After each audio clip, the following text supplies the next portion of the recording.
Cataract Classic Retinaలకు world class treatment ఇప్పుడు మన బీరంగుడలో American laser eye hospitals. Hi hello welcome to Suman TV. నేను మీ రోషన్. సో ప్రెసెంట్ నాతో పాటు ఉన్నారు గౌతమి చౌదరి అండ్ వాళ్ళ నాన్నగారు చైతన్య కుమార్ గారు. నమస్తే అండి. కొత్తగా అనిపిస్తుందా మీడియా, కెమెరాలు, లైట్లు? ఈ స్టూడియో కొత్తేనండి. స్టూడియో అట్మాస్ఫియర్ కొత్త నాకు. అనుకున్నారా ఇలా రావాల్సి వస్తుంది, ఏదో ఒక రోజు నేను మాట్లాడాల్సి వస్తుంది, ఫైట్ చేయాల్సి వస్తుంది? లేదు అసలు, నా ఊహల్లో లేదు అసలు రావాల్సి వస్తుంది. అర్థమవుతుంది మీ ఫేస్, మీ కళల్లో. ఎందుకంటే ఆడపిల్ల తండ్రి అనే వాళ్ళకి ఆడపిల్ల మంచిదా చెడుదా ఇవన్నీ పక్కన పెడితే ఆ పెయిన్ ఉంటుంది డెఫినెట్ గా. ఆ పెయిన్ అర్థం చేసుకోగలం, ఎన్నో ఇష్యూస్ చూసాం కాబట్టి. బట్ తను చేస్తున్న ఫైట్ కావచ్చు, తను మాట్లాడే మాటలు కావచ్చు, ఫ్రమ్ డే 1 నుంచి మీరు అబ్జర్వ్ చేసే ఉంటారు. రాకపోయినా కానీ ప్రతిదీ వీడియో ఎలా మాట్లాడింది, ఎందుకు మాట్లాడింది, ఎలా మాట్లాడాల్సి వచ్చింది, వెనక ఎవరైనా ఇన్ఫ్లుయెన్స్ చేస్తున్నారా, డెఫినెట్గా ఉంటుంది. ఎందుకంటే వాళ్ళ లైఫ్ డిఫరెంట్, మీ లైఫ్ డిఫరెంట్. మీరు ఎక్కడో ఆంధ్రాలో ఉంటారు, వాళ్ళు ఎక్కడో తెలంగాణలో ఉంటారు. సేమ్ వాళ్ళ పేరెంట్స్ మీ పేరెంట్స్ లాగా. ఏమనిపించింది ఓవరాల్గా అసలుకి? ఆ అమ్మాయితో నేను మాట్లాడిన కాసేపు, ఆల్రెడీ మాట్లాడి ఉన్నాను కాబట్టి మీరేం చెప్తారు యాజ్ ఎ ఫాదర్గా? మీ వర్షన్ ఏంటి అసలుకి? మా అమ్మాయికి ఈ అబ్బాయికి 2013 నుంచి గుంటూరు ఆర్వీఆర్ కాలేజీలో పరిచయం ఉందండి. గుంటూరు ఆర్వీఆర్ ఇంజనీరింగ్ కాలేజీలో చదివేది అమ్మాయి. ఆ క్రమంలో ఏమైందంటే నా నోటీసు రాలేదు వీళ్ళ స్నేహం ఎప్పుడు కూడా. 2017లో అట్టుంది, ఏదో హోటల్ పెట్టుకోవాలనుకుంటున్నాం మేము ఒక ముగ్గురం కలిసి. పెళ్ళికి ముందే 19లో పెళ్ళి అయిందండి. 2017లో అడిగింది అట్టుంది మా అమ్మాయి, హోటల్ పెట్టుకోవాలనుకుంటున్నానంటే ఎందుకమ్మా హోటల్ ఎందుకు ఇప్పుడు అని అంటే, కాదు మాకు ఒక గ్రూప్ ఉంది, ముగ్గురం కలిసి మేము ప్లాన్ చేసుకుంటున్నాం. ఎవరెవరు అంటే ఇట్లా మా కాలేజీలో చదివే పిల్లలని గౌతమ్ పేరును మహేష్ పేరు చెప్పిందండి. అప్పటికి రిలేషను ఈ మా నోటీస్కి తీసుకురాలేదు. గౌతమ్ అంటే మీరు మొన్న అమ్మాయి పార్ట్నర్. అవునండి, అవును. అయితే అప్పుడు మరి పెట్టుబడి అని అంటే, పెట్టుబడి మేము బయట చూసుకుంటున్నాం, ఏంటి గౌతమ్ నేపథ్యం ఏంటి, మహేష్ నేపథ్యం ఏంటి అని అడిగా నేను. మరి వ్యాపారం అంటే కెమిస్ట్రీ కుదరాలి కదా అని అంటే, గౌతమ్ దగ్గర నిల్ బ్యాలెన్సు, మహేష్కి కూడా వాళ్ళ నాన్న కోఆపరేషన్ లేదు అసలు, బయట చూసుకుంటాం మేము, బయట ఇన్ఫ్లుయెన్స్ చేసుకొని మేము అప్పు తెచ్చుకుంటాం అనేది. మా ఆవిడ ఒక 2 లక్షలు ఇచ్చింది అప్పుడు, 2 lakhs ఇచ్చింది. సరే వాళ్ళు మొత్తానికి వాళ్ళ చుట్టాల దగ్గర ఫ్రెండ్స్ దగ్గర డబ్బులు తీసుకున్నారు. ఓపెనింగ్ అప్పుడు కూడా నన్ను పిలిచినా నేను వెళ్ళా. నేను ఎందుకంటే పేరెంట్స్కి సంబంధం లేకుండా వాళ్ళు పెట్టుకుంటున్నారు, వాళ్ళ పేరెంట్స్ కూడా రావట్లేదు అన్నది కాబట్టి మేము వెళ్ళలేదు అసలు. 17లో పెట్టిన హోటల్ షార్ట్ పీరియడ్లోనే వాళ్ళు సక్సెస్ అయ్యారండి. వాళ్ళు అయ్యారు. తర్వాత ఆ బిజినెస్ని ఎస్టాబ్లిష్ చేసుకుంటూ వస్తున్నారు వాళ్ళు. 19లో పెళ్ళి ముచ్చట తీసుకొచ్చింది అమ్మాయి.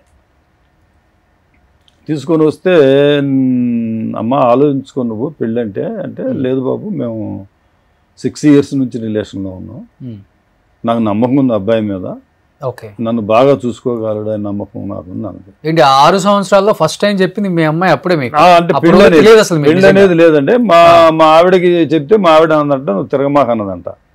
అయితే 17లో హోటల్ పెట్టుకున్నారు కదా, ఇక మేము ఆ రిలేషన్ మేము క్వశ్చన్ చేసే పరిస్థితి లేదు. ఎందుకంటే ఒక బిజినెస్లోకి వెళ్ళిపోయారు వాళ్ళు. ఇక ఒక అగ్రిమెంట్ ఏదో చేసుకున్నారు వాళ్ళు, చేసుకుంటే వెళ్ళిపోయారు. గిస్మత్ అని ఒక బ్రాండ్ పెట్టుకుని వెళ్ళారు అనమాట.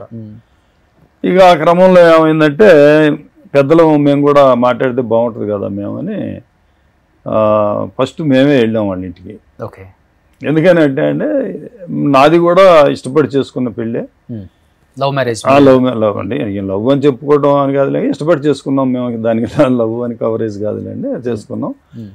మా అమ్మ నాన్న కూడా ఆ రోజుల్లోనే కమ్యూనిస్టుల వాళ్ళు పూలదండలు పెళ్లి చేసుకున్నారు. వాళ్ళు SSLC చదువుతూనే వాళ్ళు మంచి కుటుంబం ఎస్టాబ్లిష్, భూస్వామి కుటుంబం అమ్మాయి కూడా.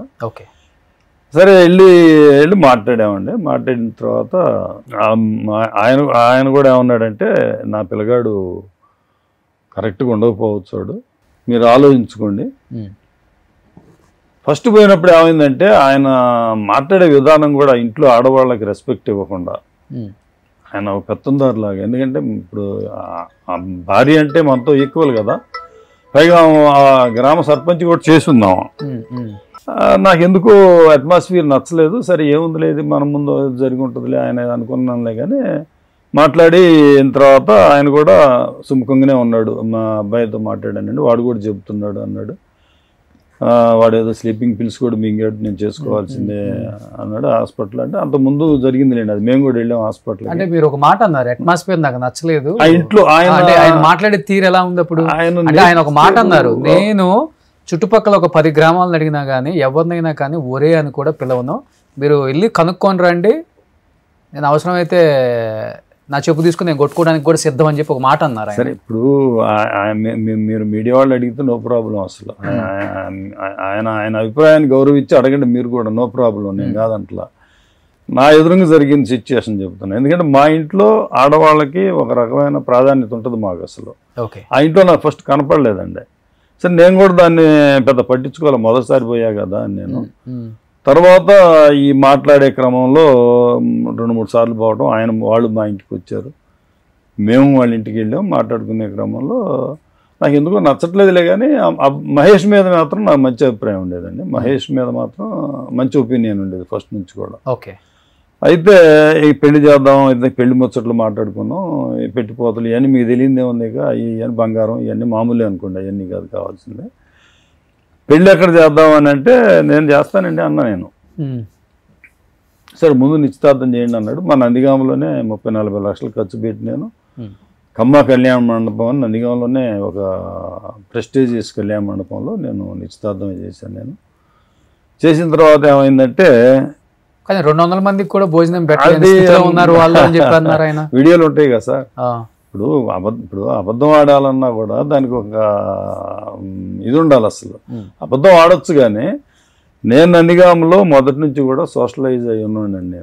నేను ఏ ఫంక్షన్ పెట్టినా కూడా 10-15 వేల మంది వస్తారు నాకు. అసలు కమ్యూనిస్ట్ బ్యాక్గ్రౌండ్ ఉంది. నేను 60-69 నుంచే ఏఐఎస్ఎఫ్లో తిరిగాను. నేను ఏఐఎస్ఎఫ్, ఏఐవైఎఫ్, సిపిఐలో తిరిగినోడు. నేను 95లో రమణ గారు వచ్చి నన్ను తెలుగుదేశంలోకి రమ్మంటే ఆయనతో జర్నీ చేశాను నేను. ఇక 95లో రమణ గారు వచ్చారు, రమణ గారితో జర్నీ చేశాను తెలుగుదేశం, ఆయనతో జర్నీ చేశా ఎక్కువ కాలం. సరే, దాన్ని పక్కన పెడదాంలేండి.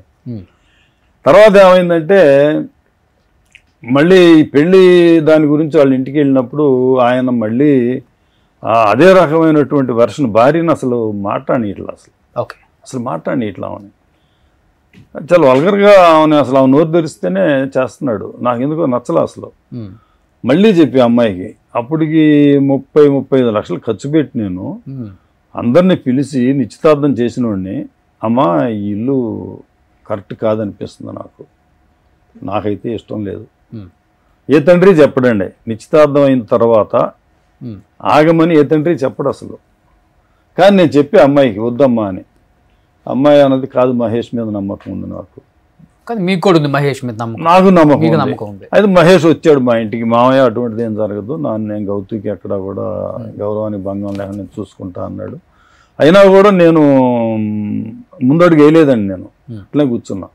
అడుసుమల్లి పూర్ణ అని ఆయనకి నాకు మధ్యలో ఒక ఫ్రెండ్, ఇప్పుడు చనిపోయాడు పాపం ఆయన. ఆయనతో నాతో ఇద్దరితో బాగుంటాడు ఆయన.